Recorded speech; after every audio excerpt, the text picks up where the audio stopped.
జై భారత్ మాతా కి భారత్ మాతా కి అమర వీరులకు జోహార్లు అమర వీరులకు జోహార్లు అమర వీరులకు జోహార్లు 76వ గణతంత్ర దినోత్సవం వర్ధిల్లాలి 76వ గణతంత్ర దినోత్సవం వర్ధిల్లాలి 76వ గణతంత్ర దినోత్సవం వర్ధిల్లాలి వర్ధిల్లాలి వర్ధిల్లాలి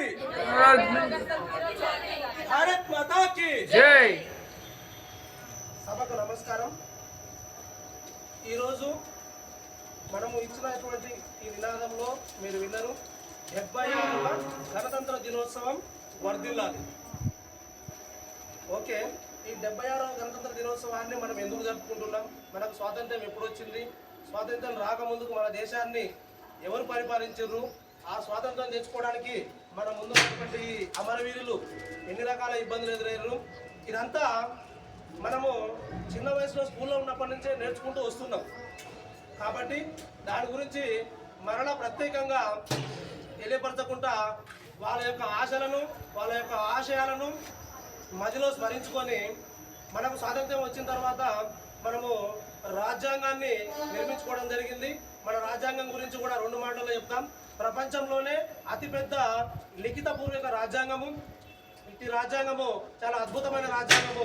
ప్రపంచ దేశాలన్నింటిలో కూడా పెద్ద రాజ్యాంగం అని తెలుసు మనకు.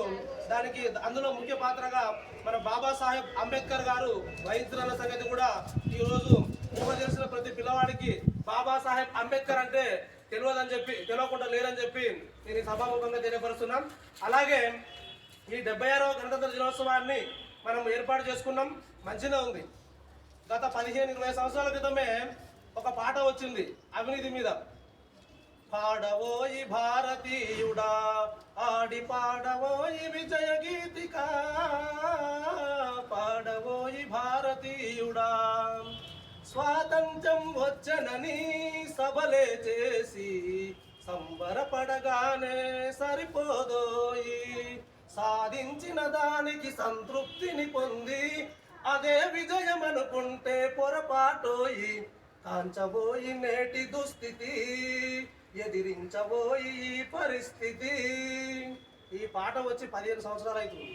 కానీ మన దేశంలో ఎంతమంది ఈరోజు ఉన్న ఈ దుస్థితిని కాంచుతున్నారు, దాన్ని ఎదిరిస్తున్నారు అనేది ఇక్కడ ప్రశ్న. నేను చెప్పేది ఒకటే, స్వాతంత్ర్యం వచ్చిందని మనం ఇలాంటి సంబరాలు చేసుకోవడము ఒక భాగం అయితే, మనకు వచ్చిన స్వాతంత్ర్యాన్ని మనం మన దేశాన్ని ఏ విధంగా పరిపాలించుకోవాలని చెప్పేసి మేధావులంతా కూర్చొని రాజకీయ రంగానికి సంబంధం లేని మేధావి వర్గము మన రాజ్యాంగాన్ని రూపొందించింది. ఆ రాజ్యాంగంలోని అంశాలను కనుక మనము తూచా తప్పకుండా పాటిస్తే తప్పకుండా మన దేశం అభివృద్ధిలోకి పోతుందని చెప్పి నేను ఈరోజు 76వ గణతంత్ర దినోత్సవం సందర్భంగా తెలియపరుస్తున్నా. అలాగే ఇక్కడ ఉన్నటువంటి మన సోదరులు సోదరిమణులు ప్రస్తావించిన విషయాన్ని నేను ముందుకు తీసుకొస్తా. సమాజంలో అన్యాయం అవినీతి పెరిగిపోతుందన్నారు. ఒక ఆడవారనే కాదు, ప్రతి మనిషి పట్ల కూడా చాలా అవినీతి గురవుతున్న సందర్భాన్ని తెలియపరచడం జరిగింది. అసలు అవినీతి ఎందుకు జరుగుతుంది, లోపం ఎక్కడ ఉన్నది? ఇక్కడ ఒకటే సబ్జెక్టు. స్వాతంత్ర్యం వచ్చి 76 సంవత్సరాలు 75 సంవత్సరాలు నడుస్తున్నా కూడా మన స్వాతంత్ర్యంలో అవినీతి పెరుగుతుందే తప్ప అవినీతి అనేది అరికట్టలేకపోతున్నాం. కానీ మన రాజ్యాంగ పీఠికను మనము క్లుప్తంగా పరిశీలించినట్లయితే, ఆ రాజ్యాంగ పీఠికను మనము ఖచ్చితంగా అమలు పరిచినట్లయితే మన దేశం మంచి అభివృద్ధి దేశంలో వెళ్ళడానికి చాలా అవకాశాలు ఉన్నాయి. 100కు 1000% దేశం అభివృద్ధి చెందుతుంది. కాబట్టి ఇక్కడ నేను తెలియపరిచేది ఏంటంటే, ప్రతి ఒక్కరు కూడా చట్టం పట్ల అవగాహన కలిగి ఉండాలి. మనం వేసే ప్రతి అడుగులో, ఆలోచించే ప్రతి ఆలోచనలో, చూసే ప్రతి చూపులో, చేసే ప్రతి పనిలో మన రాజ్యాంగాన్ని దృష్టిలో పెట్టుకొని మనం పనిచేయాలి. ఇక్కడ మనమంటే పోలీస్ కావచ్చు, పొలిటికల్ కావచ్చు, ఎవరైనా కావచ్చు, ఈ చట్టాన్ని దృష్టిలో పెట్టుకొని ముందుకు పోయినప్పుడే ఈ దేశ అభివృద్ధి అనేది ముందుకెళ్తుంది. మన దేశంలో కావలసిన వనరులు, అంటే దేశం అభివృద్ధి చెందడానికి కావలసిన వనరులు, మన దేశంలో ఉన్న వనరులు ప్రపంచ దేశాలతో పోలిస్తే ఏ దేశంలో లేవు అని మనము ప్రతి ఆగస్టు 15 రోజు మన గణతంత్ర దినోత్సవం రోజు సందర్భం వచ్చినప్పుడల్లా మనము చాలా మంది మేధావులు కూడా చెప్పుకుంటూ పోతాం. కానీ అన్ని వనరులు ఉన్నప్పటికీ కూడా మన దేశాన్ని మనం ఎందుకు అభివృద్ధి చేసుకోలేకపోతున్నాం? అడ్డుకట్ట ఎక్కడ పడుతున్నది అంటే, ఒక మాటలో చెప్పాలంటే అవినీతి. ఈ అవినీతి ఎందుకు జరుగుతున్నది? అవినీతిని అరికట్టాలంటే ఎందుకు అరికట్టలేకపోతున్నాం?